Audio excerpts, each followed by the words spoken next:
And this guy had me intensely invested and interested in feral pigs for some reason.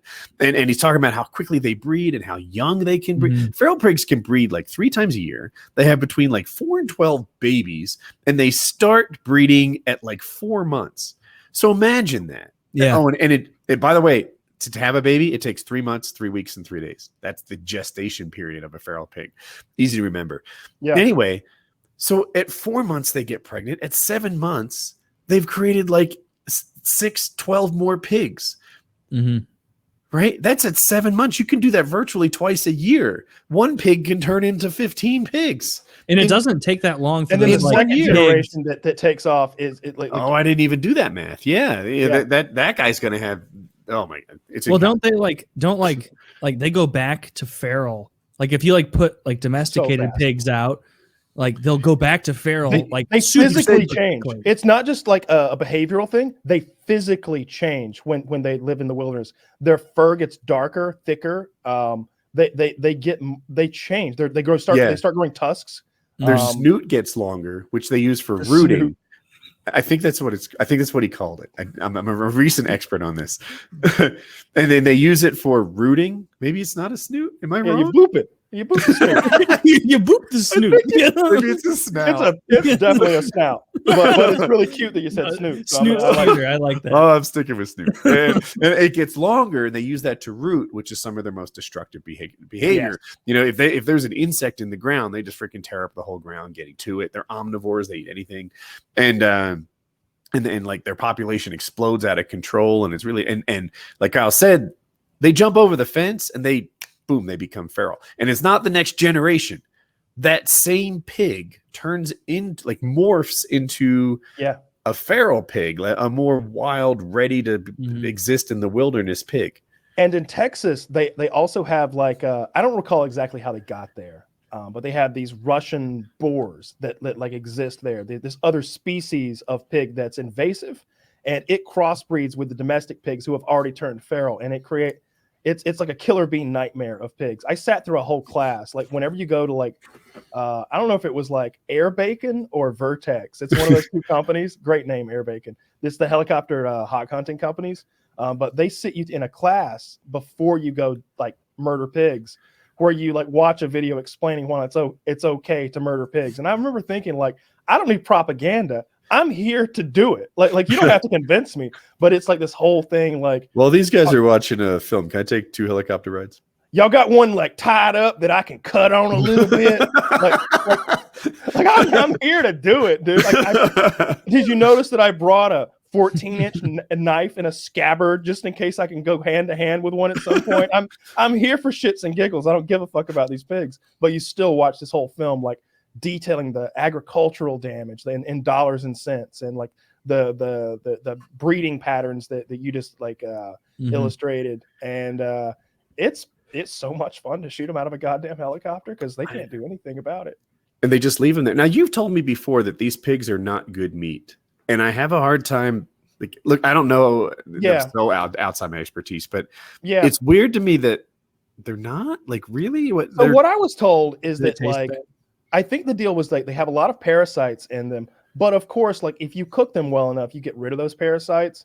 But whenever I've like cooked pork myself, like you want it, the temperature you want it at. Going from memory, I always Google this It's like stuff. 165 or something. It's somewhere in there, but like the color you're looking for is like this rosy pink color where it's just between white and pink. And I think maybe that's not hot enough to like kill all the parasites that are in them. So you almost have to overcook the wild pig. That's my take. And like I stayed on this place one time. I've been multiple times, like maybe 3-4 times. And the worst time was when we were hunting like off the ground with rifles, like no helicopters involved.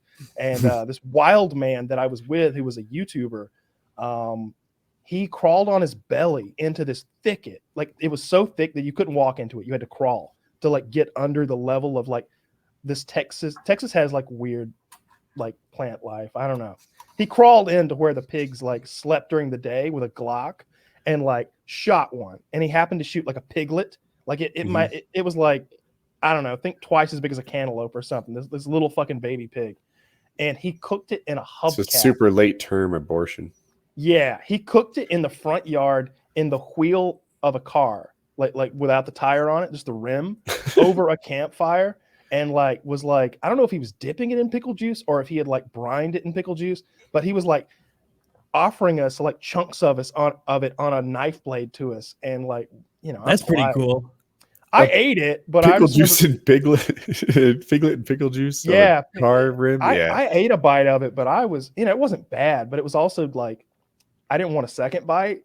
You know, it was just like fucking gross. But they told me parasites were a thing, and also like nobody minded if you left them there because the coyote population is so high that they clean they clean them down to the bones like by the next night, they said. And a lot of the, like, we only killed a handful on that trip. I actually found the footage up the other day. I'm wearing a mask because it was supposed to be Scott, my cousin Scott, in the helicopter shooting them, but he couldn't make it because he had to like want to stay with his girlfriend or some shit. So I was like, oh, this is supposed to be the next Gator video. So I'm like wearing a mask, like as Gator, like up there, and I'm like, yeah, I guess we'll get some voiceover from you and like pump it in here, you know, when I do stuff. But I'm like wearing a ski mask, like flying around a helicopter with a like this massive like knife machete thing like on my hip and an ACR just gunning these pigs down. But it's really fucking fun. I've seen some where they just kill dozens and dozens in one swoop. That leads to my question. That's where I was headed. So let's say I see 6 pigs rooting with their snoots in just destroying agriculture. Yeah. If you shoot one, can you get any more? Or the other 5? All. You think you could get them all? If you're in a helicopter, you get them all. No. In this scenario, on the ground, you get one. Okay. Like I've done that before, and as soon as the gunshot goes off, they really scatter and they're fast. I mean, if they're running across a field and I have the right gun, maybe you get a second one. If I've got like I was using an ACR, right, with like a medium power optic, like, you know, I mean, you play Tarkov, like a 3-power scope, and like with that, I can shoot stuff moving. With a scoped bolt action rifle, I find that difficult to hit moving targets. I've struggled with that in the past. But with like what I had, if they're running across the field 100 yards from me, I can tat and gauge the bullet impacts, and I'm gonna get a couple. But assuming they're not right next to the brush or something. Yeah, if they get into the brush, they're gone. And like I've hunted like in a blind before, like in this little shack with like a window that had a tarp over it, and you just sort of pull the tarp aside and like prop up and shoot them that way. Scott and I were in the same one, so like we basically go, all right, you got yours? Yeah. You got yours? Yeah. 3, 2, 1, squeeze, and it's boom, and just 2 drop dead, and that's it. They're gone. Like as soon as the gunshot goes off, they're gone. It seemed like a silencer might be helpful. Like it might take them a second to see what's going on. You know how silencers are. It's still loud as fuck. It's still like we're shooting like 30 caliber rifles. So I don't know them like you do. Like sometimes you shoot. I've seen silencers shot on a 22 where literally like the clicking is the loudest part of the action. For sure, but you don't shoot those pigs with a 22. Sure. They're so tough. They're so tough. Where I was headed was like, I don't know where things start. And we're like, how loud is a silenced shotgun? How loud is a silenced 30-aught? It's all about the speed of the bullet, because the breaking of the sound barrier is the loudest part. So if any caliber can be subsonic, it just has to be loaded that way. That's where like 300 blackout comes into play, because that's like a round made to be subsonic and to be used against things like hogs. It's a heavy 30 caliber bullet that's going below the sound barrier. You know, I think it's 1,125 feet. We looked up is the sound barrier. So just under that. And those guns are very quiet. But still, like, one thing you probably aren't familiar with is the noise that a bullet makes when it hits shit. Like you never hear that because of the gun blast. It's loud. It's a pretty good crack, and like you only get to hear that when you use suppressed stuff. Is it like a wet thud? It's a crack. It's like a crack. It sounds like really. I picture it like dropping a wet dish rag. I think of it the exact same way. You hit. You know, if you hit dirt, it's a little quieter, but if you hit tree, it's a nice little crack. But if you hit flesh, can you not even hear it? Like the flesh of a pig, would you hear like a wet thud or just nothing? You'd hear it, because like you hear it when you hit them with an arrow. Like when I've shot deer with an arrow, you hear that when it strikes them. It makes there's an audible noise. I don't think I've ever shot a pig with a suppressed gun, so I don't know what that sounds like, to be honest. Well,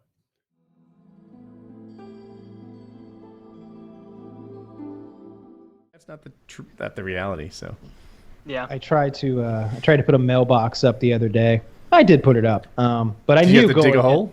Yeah, and I knew going in that this was going to be an ordeal. Mm-hmm. And my dad was like, "What are you making such a big deal out of this for? You're just putting a mailbox up." I'm like, "You don't understand. Like things go poorly when I try to do things like this. I'm going to need some help." So like I see Josh is around, so I'm like, "Hey Josh, you want to get a couple hours in today?" He's like, "Yeah." So I get Josh, I get all the tools and everything required. Takes us a while to find the tools. First drop cord didn't work, breaker flipped, saw broke, then the blade broke. Then we got the board cut. So now we're 40 minutes in, and all we've done is cut the board. Then he put the screws in wrong, split the board that holds the mailbox, had to take everything back apart, cut a new board. Then we got everything put together. Now we've got a mailbox to put in the ground. We're an hour in. So we get to the end of the driveway and we start digging. And the ground is really fucking hard, and it's gravelly because it's just off the side of a road, and there's a God knows how many layers of gravel. And I'm digging and digging and digging, and then it goes tink, and I'm like, what the fuck? And I look, and I've hit a gas line. I've hit a metal gas line. I'm like, what are the fucking odds of that? So we throw the dirt back on that hole. So I start digging again, and just sweat is just dripping off me. It's 100 fucking degrees. Just digging. Clunk. What the fuck? I look and I've hit a concrete drainage pipe that runs under the road. And all I had to do was take like 3 steps backwards, and you could see it sticking out of a little hole down there. I'm like, God damn it. Like, A culvert, right? Like the underground. Yeah, about 16 inches maybe. So I moved like 3 more feet over. Start digging a fucking again. Dig. Funk. I've hit the fucking water line. I hit a 3-inch, 150 PSI water line. I'm like, oh, almost cut it. All right, so fill that one in. Only after I dug the 4th hole, and these are deep holes to hold a 4x4 post, did we finish. 3 hours of work to put up a mailbox. And when it was all over, he's like, are we still going to go move that furniture? I'm like, I'm fucking beat. This is it. Couldn't you have said with one of those holes like, oh, it just so happens that the depth of a gas line is also the depth of a mailbox? No, because it wasn't close. There's that fear of like putting it on top of it, and then somehow maybe a car hits it, and then it hits the pipe, and then now there's an explosion, and it's a big natural gas line. These aren't just going to a residential thing; they're going to his whole thing over there. So it's fucking, the water line is a big water line. The gas line's a big gas. No, none of that would have worked. And we weren't nearly deep enough because I really put the thing in the ground, a couple feet. It was awful. That's how shit goes for me. When I pick like a little project to do, I get ready. Like, it takes an hour for me to get ready because I'm like, all right, let's get the gloves. Let's get the gloves on. Like, because every time I start out with something like that, I'll get cut or stabbed or electrocuted or burnt or like, it's a regular thing. Like my finger's just now healing up from that last burn. Like, what was I gonna say? Oh, weather. I am so excited for the end of summer. I every day I look at the weather report and look for positive trends in downward weather. I see like 2 days with highs in like 88 and 89, and I'm like, yeah, not 90. And we were outside today. We're just retrieving the cash cans on the golf cart. Not hard work at all. And this breeze comes by. It must have been like 110. Like, that's not an earth temperature. Right? That's not that's not a fucking thing. And it's just like, whew. And I'm like, oh my God, like, fuck. Like, imagine if I was working out here. It was awful. It would be horrible. I can't get out of my car I can't get out of or into my car without my glasses immediately going, and I have to sit there for a minute and be like, all right, let's let this humidity and it's like a half cup of water on my glasses every time I get a transition. Dude, it's been so goddamn hot. I was grilling the other day. I was cooking steaks, and like I opened the grill and that 400-degree air hits me, and I'm already in like 110 degrees or something. It feels like, and it's just like I gotta take a shower before I can eat the steak.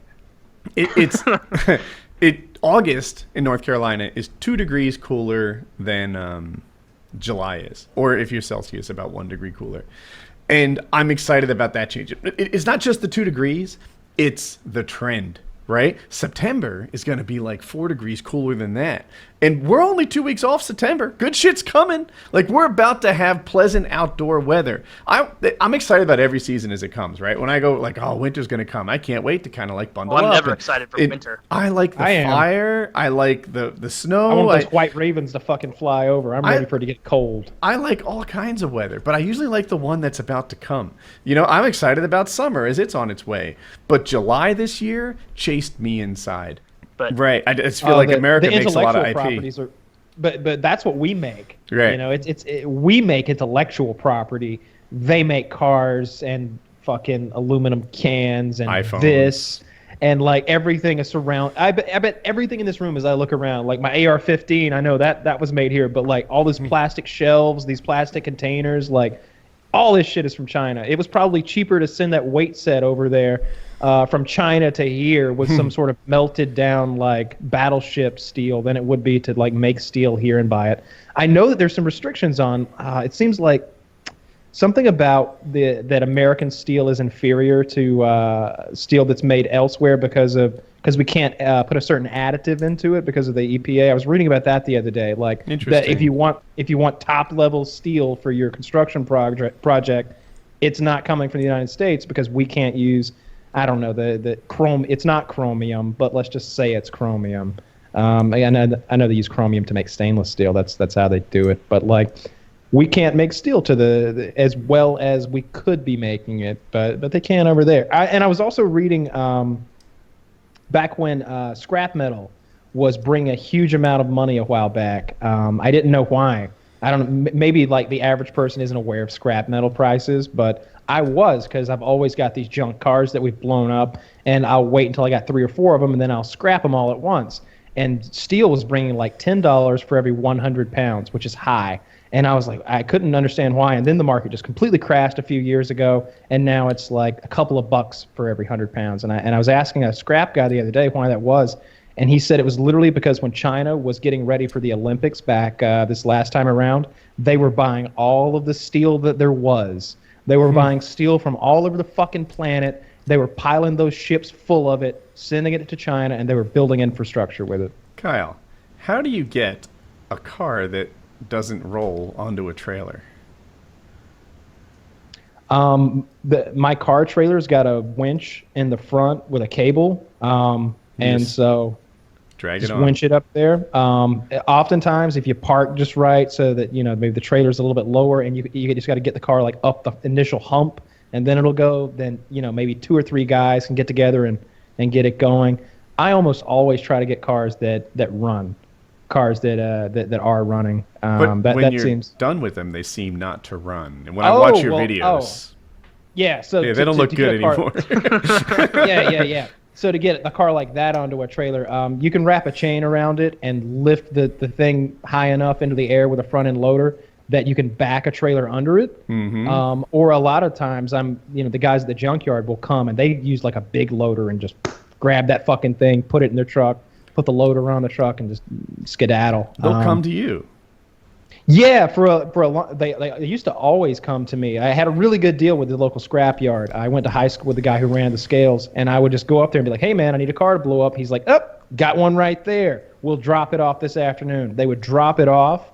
I would blow it up, burn it out, then they would pick it up, and like zero cost to me. Because they're burning all the styrofoam, all the plastic, the rubber out of it, and all they wanted was steel anyway. So it was a good deal for everybody. And I honestly wasn't sure if the way you handled scrap like those cars was to do that and have somebody come take it away, or if just after your videos wrapped up, you just continued to blow them up until there was nothing left except for little bits of metal all over your property.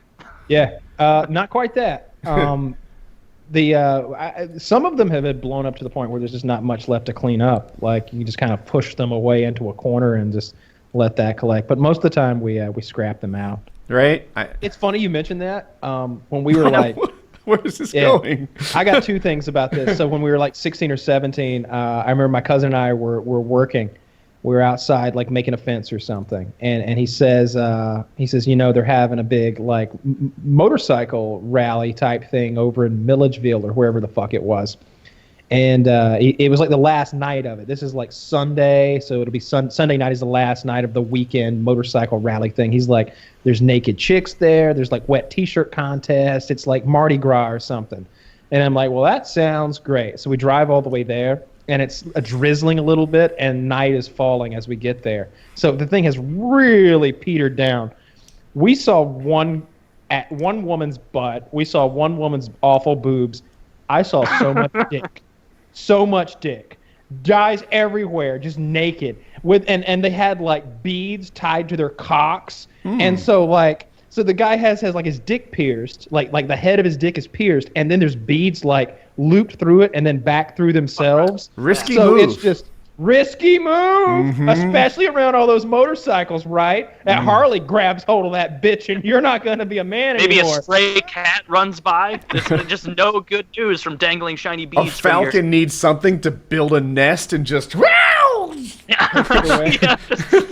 I was so disappointed because this is like an hour and a half drive and like $20 entry fee. I thought I was gonna be like, what? And when we got there, we could see that there was some cool shit before we got there. There was a big stage where they had like a wet T-shirt contest, and everybody was like, yeah, they just stripped down to like G-strings, and then they're like flashing their pussies and like trying to win. And I'm like, we missed the pussy and ass, like. We got here for dick swinging time, basically, is what you're telling me. It was the most disappointing thing ever, and a little bit gross. That was a lot more dick than I had ever seen.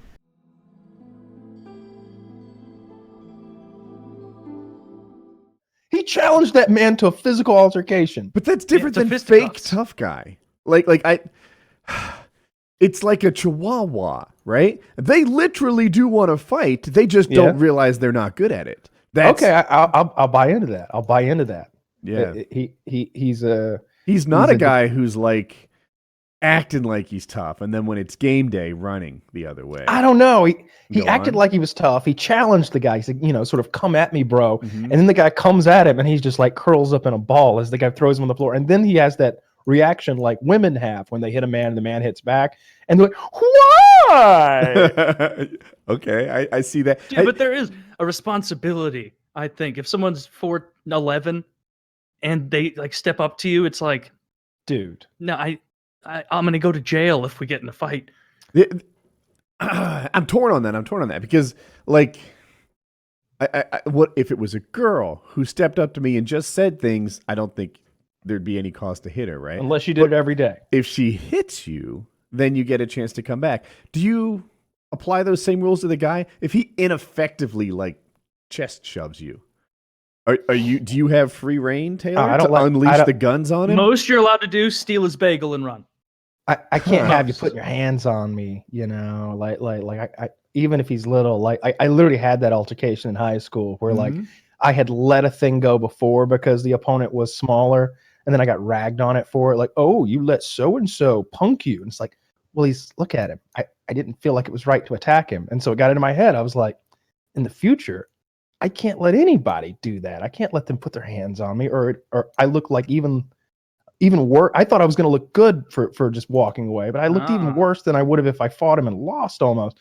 So the next time I had an altercation with this poor pale boy who thought I had broken his necklace. This is a true story. Essentially, I don't know, some other guy who was an actual bully, like got this kid's necklace. This is the early 2000s where we wore these Puma shells, I hope. Puka shell? Yeah. Puka shell, and then the wooden beads and shit like that. Very Islander looking, cool, kind of like Salt Life shit. You know what? That's my time. Still cool to me.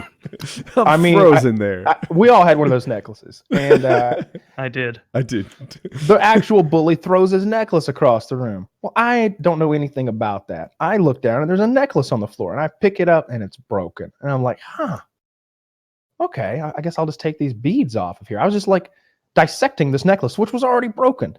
And he walked up and just hit me in the stomach as hard as he could. And my mind went through that whole process of like, I don't think I can let this go. We're in open class here. Everybody just saw that guy hit me.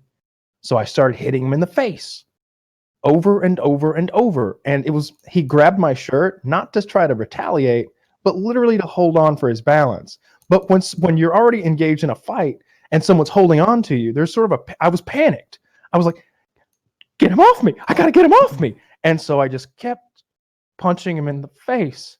And by the time it was over, there was so much blood. I hit him maybe 6 times, like in the mouth, nose area, just straight and hard. And they had to bring. How many of those hits was he still with it for? Like 1, 2? After the first one, he was not with it. I hit him in the nose the first time. It's pretty much hard as fuck. So this is a world star hip hop style fight. He's on the ground and you decide. It didn't stop until the teacher screamed, "Kyle!"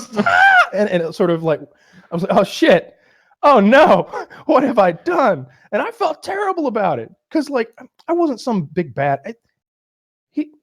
Anybody could have beaten his ass. He just shouldn't have attacked me. And that's how I feel about this bagel bitch. You know, if he comes at you, you're in the fucking bagel shop and he's like, come at me, bro. You gonna let that guy punk you? This bagel public? bite. Yeah. This little bagel bite here. You're not gonna allow that. I had a similar fight. I against like my school's version of that guy too. So we were sitting in like the cafeteria. I think it was an assembly or something. And I had this seat. I liked my seat. It was good. We were sitting long enough that seats were established, right? But like midway through, I had to get up for some reason. I come back and he had stolen my seat, right? The time to like grab your seat was way over. And I felt like he was punking me. And I'm not a super tough guy or anything, but I was just bigger and stronger than this guy. You know, even late to puberty me would have no trouble with this guy. And I was like, dude, you stole my seat. And he was basically like, what are you going to do about it? And my whole mindset is like, really? Like, we're going to go there? I'm like, well, why don't you just give it back? And he's like, no, you'll deal with what you get. And I'm like, really? Like this? Okay. Yeah. Do you want to fight after school? He does. Why does he want this? This is terrible. This is a bad idea for him. And you can't stop now because this guy he's measured you up and he has this idea of you in his mind that is less than him. And you know that's not the case. And if you allow that mental image that he has to become reality, then you've lost face. And high school's like fucking like the wild kingdom. This is late middle school, but I anyone would see that I would win this fight. And not because I'm even above average at this point. He's just so far below the smallest guy, yeah. So we decided to meet at the Tabernacle, which has this large, grassy, open field area. And I suck at fighting. I literally held my hands like this, you know, like Popeye would. And but still, like if there was a strike counter, it would be 250 to 2. Or something. Like it was really lopsided. I had longer arms and I had quickly figured out his face was all bloody. He wore a white t-shirt. That thing was coated with blood. All like it was really lopsided. These 2 kids came along and I think they were way better at fighting because they made fun of both of us. And I'm like, why are you making fun of me? I'm totally winning. But and eventually he asked that we stop fighting and I was fine with that. But yeah, it was weird. Yeah. It's almost a no-win situation because I remember being in the hallway afterwards and I had his blood on me and another guy who had been like sent out in the hallway, which was like a mid-tier punishment, you know, all right, get out of here, go sit in the hallway and do your work. And he was like, what happened, Kyle? Where'd that blood come from? I'm like, Robbie attacked me and I beat him senseless. He's like, Robbie Smith? All right. like he was. You know, you don't get any tough guy credits for this. No tough guy credits. Yeah. Like in a video game when the match is over and it goes kung kung. It went kung bing. Nothing. I got no credits whatsoever. But I feel like if I had backed down, or God forbid, even lost. Yeah, he would have gotten that perfection. Yes, fatality. You just can't allow like it's one thing if it's in private. If it'd been in private, there would have been no physical conflict. Like if he'd done, I'd been like, whoa, what are you doing? Maybe push him. But he'd done it in front of everybody. And I already had that prior incident where I had walked away from somebody that hit me, and it did not end the way I thought it would be. I was like, I can't. I gotta beat up this little. And it's not that he was little. He was my height. But goddamn, if he wasn't like 125 like pounds or something, frail as fuck and so pale. What year would you say you were a junior? It's got to be like I think it's 8th grade. I think it's 8th Oh, grade. okay. Yeah. I think, I'm almost positive it's 8th grade. So we're like 13, 14, something like that. It was, Was that high school in year? No, No, it wasn't. okay. No. I was just sort of using high school as like a generality of how like it's sort of the, when you're a teenager, I guess, I don't know. There's sort of like unwritten rules and regulations. And it's just like, even as an adult, like I'm saying, like if that bagel bite comes at you in public, what if your wife's there and the bagel bitch fucking shoves you and says, come at me, bro, when you just all you did was say, hey man, go easy on Yolanda over there. She's doing the best she can to get your egg whites done. All right. If she snickered, she didn't mean it. How about that? And hey, it's a free country. She can laugh at you if she wants to. You're kind of fucking funny. And then he's like, come at me, bro. Like bring it, to sort of like, but think about it like this. Like every single day, there's another straw dropped on that camel's back. Just a little bit, just another little smirk, another little, tee-hee at your expense. Eventually, you're going to fucking lose it because basically it's your entire masculinity being questioned 24/7 all the time. And he clearly sees like, well, I gotta go Joe Pesci mode all the time. Otherwise, I gotta have my fucking pen in my pocket ready to stab somebody. Is there a little girl in here? Did you hear a little girl crying? That kind of shit. There's a big tough guy here. Where'd he go? Where'd he go?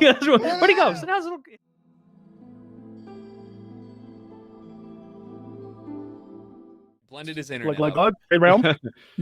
Can you get high through your asshole? Yeah. Okay. You know what they say? Is it like the same? You know how like one shot of vodka in your asshole is like way more because it's just going right in. We all know. Sure, it. I know. Yeah, we've all tried it. They say 5. I think 4. Yeah. You want to use a tampon for that. I wonder if it's the same with weed. Like if you put 10 milligrams of like a gummy and let it dissolve in your asshole, maybe you get as high as if you ate like 80 or something. I just searched. You get more high boofing weed. And we're not going to get a lot of good answers from Google on this one. I'm going to let you know. No studies have been done. Bing question.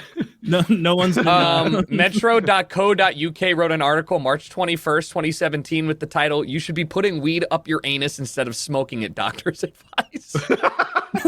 Doctor's advice. Hi, everybody. You should be shoving it up your asshole. I'm Dr. Nick. In case the impression was so bad, you didn't It does make a certain sense. Like if you smoke it, there's some particulate matter and lung damage. I know it's not a lot because you tend not to smoke as much air, I guess, as you would a cigarette, right? But people don't smoke 22 joints a day. No, your throat would die. They say use a repository and then throw it up there and not like sit on the trees. And do they sell marijuana suppositories that you can stick up your butt? But I'm thinking of a market now if they don't. But I don't know how this absorption works. Do girls have 2 options? Oh my God. They can get twice as high. And you can too if you're really dedicated.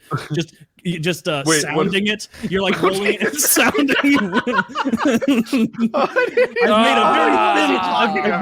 I've made a very you have my attention. Long spike of honey oil you need to insert into your dick hole. God damn it. Wait, that is we're all progressive here with sex and everything. That should be illegal. Sounding? Yeah. Yeah, there's no need for that. I can understand a need for getting elbow deep in somebody's ass medically, but there's no need for to stretch your urethra. Yeah, those are like the ultimate like it's like what Jar Guy and BME Pain Olympic. BME Pain Olympic. That one, it sucks how like all of us who came up on the internet in that time, like I can close my eyes and picture every bit of that guy's asshole. Yeah. You know, I can.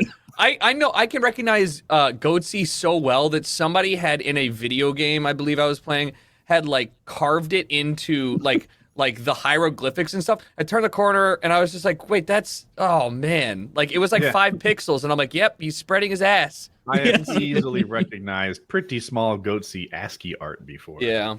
I remember like having to consciously get myself like away from looking at Bane's mask. Like, my, Goatsy. you're right. Because I was like, is this going to be a good movie if I'm looking at his mouth like it's Goatsy?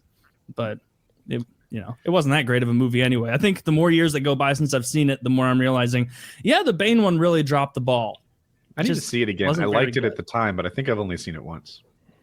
Yeah, it's not a terrible movie or anything. It's just compared to the first two. No. They have a fist fight in broad daylight.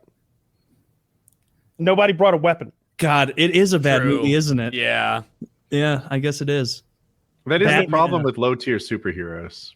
That regular people can beat them with guns. He's the peak in DC, right? His vertebrae was sticking out of the skin. And he crawled out of a pit, traveled across the entire globe, and then started that signal fire on the fake Brooklyn Bridge. Only because he had health insurance. If he were a poor superhero, he would have been fucked. You're right. He had no way to call like a jet or anything. They didn't even explain that. He was just in the middle of nowhere. Didn't he fix it by rehabbing it himself in a pit? Yeah, They he had rehabbed universal in the health pit. insurance in that country. It wasn't high tech, but The vertebrae was sticking out. And that is... Taylor's blended his internet. Like, fuck. Taylor, usually when someone pauses, they look bad, but Taylor's got a good look going on right there. He looks suspicious. He looks like he thinks someone's lying. I'm seeing handsome. He looks now like that you say it, I see that too. He's like, yeah, keep going, but sure, you got stabbed. Okay, Hey, what's up? It's Blurry Taylor.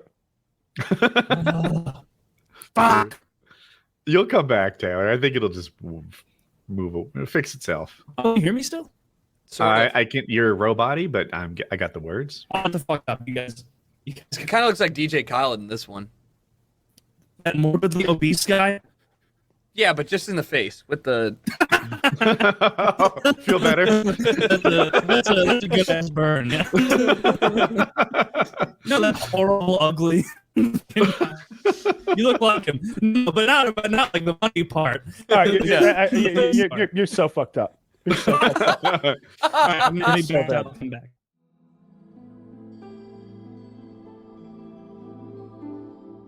The denim washes itself. I'll be honest. I've only got one pair of jeans at this point, and the rest of my jeans are all How's that possible? pajama Pajamas. jeans. But wait, you're like descendant of farm families, no? Yeah. So I feel like that's like a one gene type of thing. No, that's those not jeans it. until they're short. You gotta and have just get lots the new of jeans. No, you gotta have lots of pairs of jeans. I always assumed it was one pair. But I've got what I've gotten into is the pajama jeans. They're literally pajamas, but they have the appearance of like nice jeans, as long as you don't see the top of them. I'll tell you, elastic waistbands. Elastic waistbands are dangerous because you don't I did that when I was at my fattest. That's like the fat move. You don't check yourself. You wear an elastic waistband for a couple months, you can gain 12 pounds and not know it. Everything's cool. That's true. Have you ever done that thing where you wear the same pair of jeans for like 3 weeks and you're like, well, these are 32s. I'm fitting just fine. And then you wash them and you put on another pair of real 32s and you're like, oh no. Absolutely. I know that all too well. I'm familiar with that. Dude, I have a topic. When was your last fat phase, Harley? Like the last time you would consider yourself fat, how long ago was that? I'm like fat phase right now, I feel like. No, you don't look it. But like it's because I've never been like back to as fat as I was on Epic Mealtime, where I was like hurt like 2012 or 2013. Dude, that's brilliant. You break into the scene fat, and then you'll be comparatively thin forever. I had so much like extra weight that like my like sciatic nerve was hurting. I had like a limp. My back was like curved. And like there's like one Epic Meal episode, like fast food hors d'oeuvres. You'll see it. It starts off and I'm like walking to the camera and I'm talking. I'm like, and I like watch it back and I'm like, man, I was in bad shape. And then I went through like a crazy like fitness health freak phase for like 2 years. And then now I just like try and just not be that fat. Dude, I got a that's thing. The plan. So last year and the year before, for like 6 weeks, I had like a cough, cold type thing. Allergies, I thought. So this year, I'm like, I'm going to take my allergy meds 1 a day, reliably. I'm going to nail it. So I do. I take these allergy meds. And I didn't realize until like 5 days ago that one of the side effects of these allergy meds is your appetite goes up and you get lazy. The fuck? No. Those are like the worst things. And I'm like, it's weed? Is it weed? It's Zyrtec, or I forget the name of it, like hydra or something. Yeah. And so I'm just like trying to break into my spring. Every spring, the sun comes out, I turn into the best me. I'm more energetic. I start lifting weights and eating right, and it just all tumbles into a better version of me. And it's like not happening until I figure this out. I stop taking these allergy meds, and suddenly, like, I'm back. And I'm like, I wish I fucking knew. I wish I knew a month ago. I'd be a month ahead of where I am now. But that happened. And the allergies here, so I don't even know if I have allergies. I've been tested. They said I had nothing. Yet every spring I seem to have like an impact of pollen. And I've started sneezing when mowing. Happens to me. But I tested negative. So I don't know. Yeah, but that's not allergies necessarily. Like your respiratory system doesn't like all that pollen in it. Whether or not you're having like an allergic reaction to it or not is irrelevant. Well, I mean, it's not irrelevant, but it's a separate issue. If you're getting dust in your engine, it's not going to be good for your breathing, and you're still going to cough and sneeze. I'm the same way. That's a good point. I never even thought. I just thought you were susceptible or immune, and that was the end of that. Yeah, I've been waking up with a sore throat, and I've been coughing pretty bad recently, and I know it's allergies. And I did the same thing. I've got some sort of generic. They're like these tiny little white pills that I take for allergies. And yeah, like you, nothing changed. I've still got the cough and everything. So it's definitely just the fucking gunk in the air. You know what we need to come up with a solution for? Pissing while you're in the movie theater. Yes, some sort of catheter roll-on condom thing that you could pee into and those exist. Underwater reservoir. Oh, yeah, I know. It's like a like a condom. Yeah, they exist, but they ought to just be built into the movie theater seats, where everyone kind of at the beginning prepares. Ladies do some sort of insert, guys do the catheter, and we all just pee happily. But then, like when you're watching the movie, you'd have to listen to people you're in silence watching you. But that's one thing. That's one thing. Hold on. I'm all like pro America on the like the overconsumption and like the mass consumption, how crazy. But like once we start like being all diapers and pissing and shitting ourselves, that's when we're Wall-E. Like we're in the movie Wall-E. If I was with a date, we get there way too fast. If I was with a date who I didn't think would judge me, I would totally piss in that movie seat. I would be like, yeah, give me the extra large frozen cherry Coke and give me a medium cup empty. Ooh, I don't like your ratio. I don't know that you're thinking ahead. That is a risky endeavor. What I do like medium cup. What I do like about movies is like if I'm going to a movie, like my body knows enough. Like if I'm in a theater, just being in a theater, that like even if I don't have to piss, if I just go to the urinal before the movie, I will piss. No matter what, I will piss. But if it's a long movie, like it's going through me. Like I always piss before I go in. But if I'm watching like I can't think of a good example, but a 3-hour Lord movie. of the Rings extended. I was about to say Lord of the Rings because in the theaters, Return of the King. Of course you were. I was maybe 13 or 14 or whatever when that came out, and I remember sitting there, like, and I'm the biggest. I love Lord of the Rings, and so I was never wanting first the movie. for me also. Yeah, I was right in smart, I couldn't smart go man. piss. And like I didn't want to leave so bad. I think I almost ruptured my bladder. Because that's the only time in my life that Fellowship of the Ring was the movie or I learned movie and walked over there and I was doubled over trying to get to the urinal. It was so much pain, but it was worth it because I got to and there's no time to leave in that movie where you're like, now's a good time because there's like it's all unnecessary. Exactly. Yeah, it's like I'm not going to miss the Mumakil coming in to storm Osgiliath or Minas Tirith, am I? Well, I guess I'll just have to deal with a ruptured bladder because I'm not about to miss this. God, I wish I could delete my memory of those movies and rewatch them again. Yeah, like, I would absolutely do the same thing. Yeah, I would do that for so many movies. Like I watched them recently. Game of Thrones. That's what I would do it for. When I hear someone is like, I'm in season 3 now. I'm in season 3 now. I'm like, what is it? Batch watching? What is it called?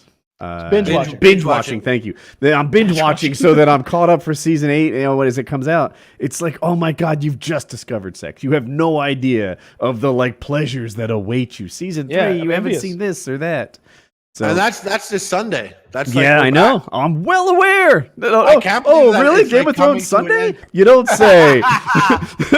Is it literally this Sunday? It's this Sunday, right?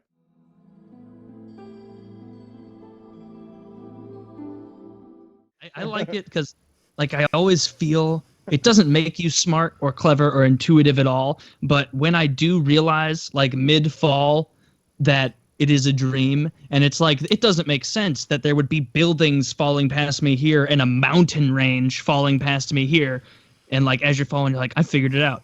I have no fear. And I don't know, it feels neat to know your dream, because everybody talks about lucid dreaming to the point where I'm convinced that most people are bullshitting about the level of lucid dreaming they do, where they're like, oh yeah, I have a trick where I look at my fucking totem, and as long as the top's not spinning, I know I'm really not in the reality. And so I just, I take out a giant flamethrower and I just burn all the zombies to death. And when I get bored, I create new zombies because I'm a god of dreams and slumber and whatever it is. I don't buy any of that shit. The most I've ever got lucid dreaming is like, I'm in another slow motion fight and I can like summon a slow motion bat to not help me. Where it's like, oh, this just not working either. As it's going. But I've had very few lucid dreams where they were like, where I had enough time to do the things that I wanted. Where I was like, oh God, I'm in a dream. I'm aware that I'm asleep somewhere and I'm inside my own brain. Let's take advantage of this time quickly and make things happen. I've done that maybe 5 times in my entire life, but I remember them all really well because they were such cool experiences. One of them was definitely when I was still in elementary school, because I was in elementary school flying. I was like, whee! Flying down the hallways, but like in midair, of course, like Superman flying around the hallways. Another time I remember also as a child, I was at like a carnival or something in the dream, and I think a clown was after me, like some kind of monster. And I realized it was a dream. And in my head, I summoned one of those hammers that they would use to like hit that thing at the carnival, and the thing goes up the top and goes ding ding ding ding ding. I summon a giant one of those, kill the monster, and then I'm like, oh, up and away, and again fly away. There's been several times where like I realize, or I'll grab some titties. You realize you're in there, and there's no I'm in a dream. Oh, titties, grab some titties, stuff like that. But maybe 5 times in my whole life have I had like a lucid dream where I was like, this is a dream. I know that I'm in my head, and I guess I have Matrix powers, right? And then I kind of do. I've had that lucid dream, but usually for me, I know I'm sleeping, and I can choose to be awake, but don't, because I instead choose to have superpowers, and that's the like.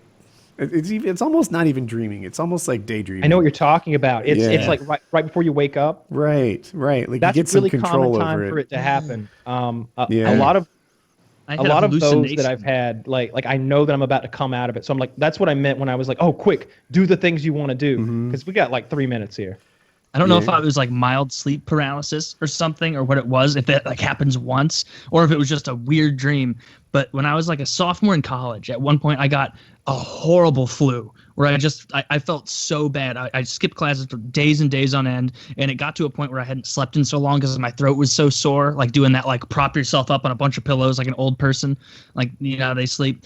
And like I just took way too much NyQuil because I'm like, I'm gonna fucking sleep tonight, and nobody is gonna tell me I'm not gonna sleep tonight. Like, and I made sure I'm gonna get some sleep tonight. I did fall asleep, very sound, sleepless, like a dreamless night rather. But when I was waking up the next morning, it was like I was still in my bed, and there was just an enormous spider, like this big, like like the size of my torso, and it was up on the corner of my bedroom. And there was a tiny bit of fear, but I 100% knew that is not real. That's too big to be a spider. And so if it moved or something, it wasn't moving the way a spider would with like darting. It was almost like amorphously blending across the pattern of the ceiling. And after, I don't even know, because time is distorted, I woke up for real, I guess, or I just snapped out of it, and I was freaked out for like an hour. Like I didn't get freaked out by it until after I woke up for real, because I guess my brain was still not fully turned on when I was seeing it. But I was like, God damn, like fuck, if I go to sleep and I have to be one of those people who like makes a Reddit thread of like, I haven't slept in 6 days because I see demons, help, like something like that. Like I don't want to be that guy. Thankfully, it hasn't happened again. But to the lucid dreaming thing, people talk about the fighting and that. What about fucking in a dream? Because I've found that any dream where I'm going to end up having sex or getting head or whatever the crazy dream is, it always, 95% of the time, cuts out right before game time. Yeah, right before anything is about to happen. Yeah, totally. And if it's like a lucid dream, it's almost like you haven't seen the naked lady in your dream. And so if you'd like pull it open, it'd be like wires and matrixy looking because you haven't actually, you don't have that information loaded. And so it like keeps resetting you like a broken DVD, like back to the beginning of the same scene. We're like, God damn, we've gone through this foreplay so many times. When is this going to happen? And it just never does. And so when it actually does happen so fucking rarely, it's just an instant of like, oh, this is awesome. Oh, but I'm still dreaming though. This isn't anything. Like, this sucks. I need to wake myself up and masturbate. You know? Yeah, it never works. That would be an awesome drug. If you created a drug that let people sleep and let them have lucid dreams throughout the night, that would be a fucking awesome drug. Like, first of all, it's not messing with your daytime life. What right? is LSD like? Is that not a similar? You're not asleep on that. No. Not literally asleep, but you're in a zone. No. I've never done it. I have no idea. But I know Kyle's talking about while you're sleeping. Yeah. Like in the midst of sleep. Yeah, LSD is certainly not a lucid dream type scenario. It's more like the world around you is altered. I just thought it might provide the same kind of good time. I've never done it. I have no idea. That's not something I'm tempted by. Seems like it could freak me out. It was popular in my high school. Like it seems like now, shit. Like cocaine is not thought of as like, instant death. But when I was a kid, it was. And LSD and shrooms and pot were all like, I don't know, casual drugs. I didn't do any drugs, but like, I don't know. Now it seems like LSD is somehow regarded as one of those crazy. I've never really heard people talking to like all the people I know who have done hallucinogens. All of them have done shrooms. Like I think I only know a couple people who have tried LSD. Like I don't know. Both of them seem freaky, but I mean Joe Rogan seems to love it. He does. Laying in his isolation he's a big fan. Yeah. Yeah. He is the biggest fan of drugs. I don't know. Some of the stuff he does, I would be he's not a beginner. He is not a noob at these things. Like he'll have people on his show, and he's like, "Yeah, do you want some pot?" And they're like, "I don't know." He's like, "Do you smoke much?" Because this is not day one pot. You might want to take one puff of this and call it good. Because we smoke at a professional level around here. He should keep like beginner weed for his other guests, like Neil deGrasse. Who am I kidding? He does not need beginner weed. No, someone else would probably. I don't know. When I watched the movies, I liked Hagrid the most. The hairy guy who lived in like a separate shack down by the woods. I read. I've read. I know Hagrid. Yeah, probably be Gandalf too. Does. Have you read the books? Anyone? No, I didn't really get into. Yeah, I read every one of those books. I own all the books. I like them a lot. I've heard they're great. I probably should read them at some point. Fucking fantastic! I consumed those books so quickly. It just felt like a big bag of Cheez-Its and like you keep getting close to the bottom. You keep getting close to the bottom of that pound and a half of Cheez-Its, but it's okay because there's 6 more bags, and each one larger than the last. That's how Harry Potter. Oh, Nirvana! We're in this group text, and Kyle shows a picture of, I think they're goldfish, but anyway, they came in a box that was like a cubic foot, right? And you guys, if you know the goldfish box, it opens like a school milk carton, but it's it's gigantic. It's like a human head. And Taylor writes, it was the funniest thing to me. He's like, I see you got the single size serving.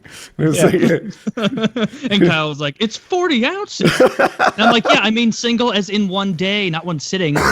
Jesus, I'm not a monster. Like I was on Amazon one night, got on the Prime Pantry, and I just had like a craving for like cheese crackers. And I was like, let's order some cheese crackers. We'll have enough for all times. And I ordered like, I don't know, 80 cheese crackers. And then I was like, and the related results was those goldfish. And the price per ounce was just too good to pass up. So I got 30 fucking ounces. And I got a lot of those things. You did get when you say buying cheese crackers, at this point, I feel like it's almost like Kleenex. Like you don't say, I need to get a tissue. I need to get a Kleenex, is what people say. Like, give me a Kleenex. Like, the brand has overtaken the item. In the same way, when someone says, like, bring cheese crackers, I hear Cheez-Its. Like, what I'm talking about is... Snips can eat shit. Fuck those. I'm talking about the Ritz, it's 2 Ritz crackers with cheese in the middle. Like those crackers, like cheese crackers. Okay, yeah, I know what you're saying. Actual cheese in between, or the cream one with cheese. Peanut butter in the middle. That's the ticket.